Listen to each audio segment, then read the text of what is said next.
roman à la grande qualité littéraire, roman qui a été adapté au cinéma, donc Le Bal des Folles. Peut-être qu'un miracle le sera aussi, on verra bien.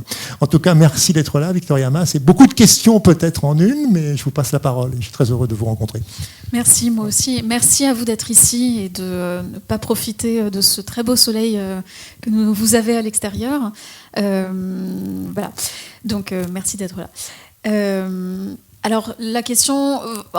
le Bal des Folles, le point de départ, vous avez parlé des lieux, et c'est vrai que souvent, ce qui va susciter une première curiosité, une première interrogation, un premier intérêt, c'est la rencontre, effectivement, avec un lieu.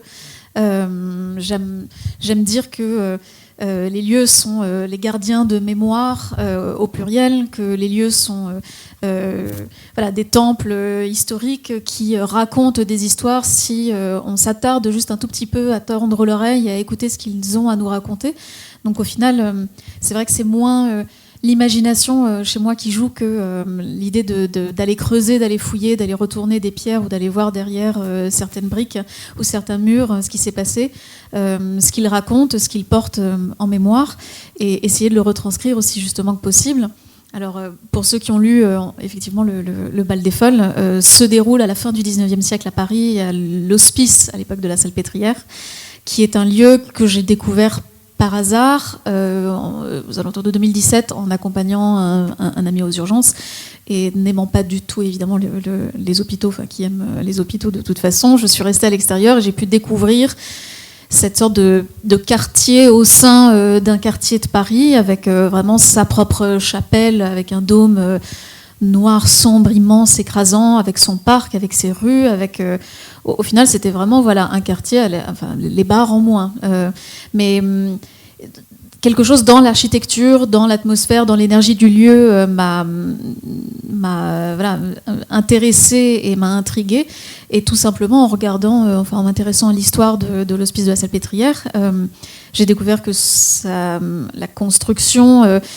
en fait, datait du XVIIIe siècle. C'était d'abord censé être une prison pour femmes, puis c'est devenu un asile, puis c'est devenu en effet un hospice et l'hôpital qu'on connaît aujourd'hui. Donc une succession d'identités assez étonnantes où, en effet, fin XIXe siècle, avait lieu ce fameux Bal des Folles, donc qui a eu lieu pendant une vingtaine d'années quand même. C'était pas juste un événement isolé sur 2-3 ans. C'était vraiment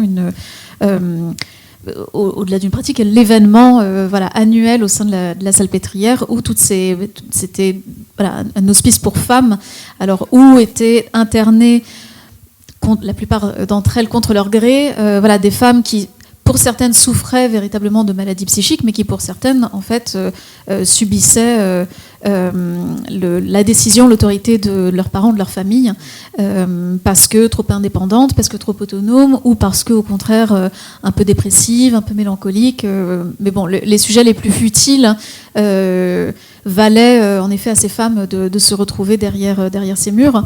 Donc, quelle ne fut pas ma surprise déjà d'apprendre en effet que cet hôpital avait été un lieu si sinistre pour des centaines, voire des milliers de femmes. Et comment se faisait-il que je n'en avais jamais entendu parler ? Et en parlant autour de moi, je me suis rendu compte que c'était un fait très largement méconnu, alors que pour moi, c'était pas du tout anecdotique, et que ce bal en question, qui en effet avait lieu à la fin du XIXe siècle, mettait en scène ces femmes malades, ces femmes isolées, ces femmes abandonnées par leur famille, ces femmes rejetées, les mettait en scène dans des costumes.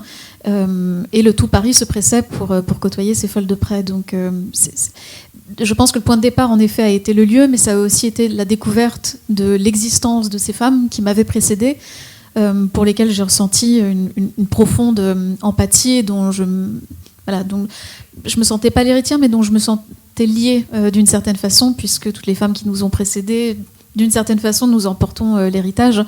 Et voilà, donc en fait... En effet, il y a beaucoup de choses dans le livre, le contexte, l'histoire de l'hôpital, décrire les méthodes de soins, si on peut dire.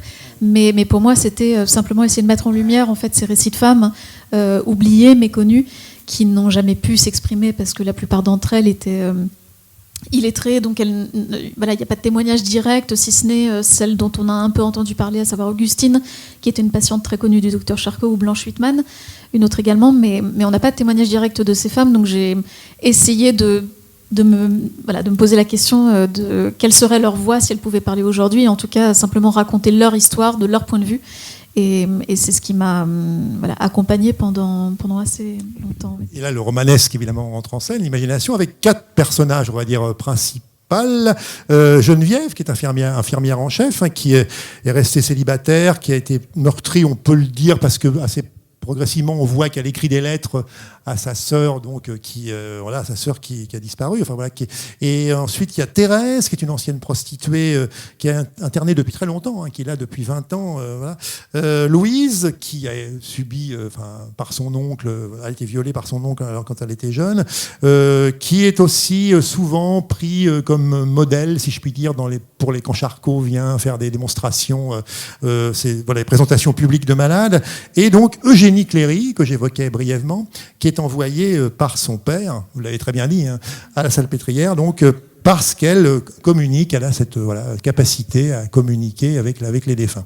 Donc comment sont nés ces 4 personnages? Parce qu'avec des itinéraires divers, elles incarnent finalement à chaque fois Alors je dis Geneviève un peu plus la science, parce qu'elle croit beaucoup à la science, on va dire. Je peux en dire plus, parce que pour celles et ceux qui n'auraient pas lu le livre, en effet, il y a une évolution, c'est tout l'intérêt du roman. Comment sont-elles nées, ces 4 personnages?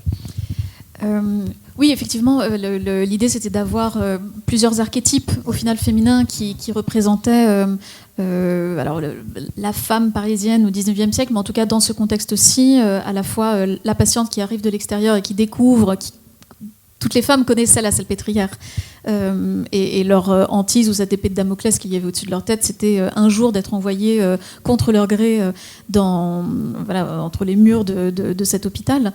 Donc à la fois avoir un personnage qui arrive de l'extérieur et qui découvre l'intérieur, avoir un personnage, vous l'avez dit, Thérèse, qui est là depuis une vingtaine d'années parce que certaines femmes aussi se sentaient protégées dans cet hôpital, donc c'était montré que cet hôpital n'était pas...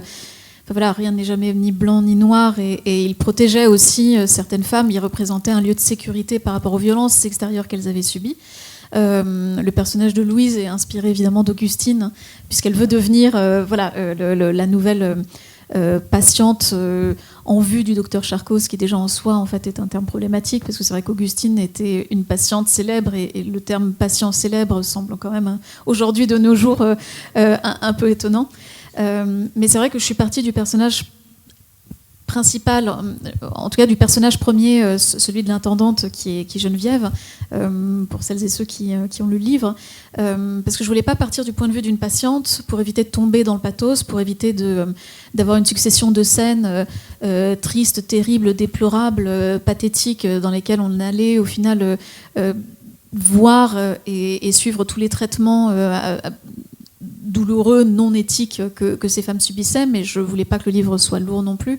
Donc l'idée c'était d'avoir en fait ce personnage qui fait le lien entre tous ces mondes-là, qui fait le lien entre l'intérieur et l'extérieur, le lien entre ces femmes et les médecins, le lien entre la folie, la raison, la science, la maladie, et qui est absolument convaincu que ces femmes méritent d'être là, qu'elles ont un problème et que de toute façon elles ne peuvent pas fonctionner dans la société, et que Charcot de toute façon est l'homme le plus admirable qu'elle connaisse, ou du moins la figure la plus admirable qu'elle connaisse, et progressivement amener cette femme à se remettre en question et à traverser un bouleversement à la fois psychologique, spirituel, moral, etc.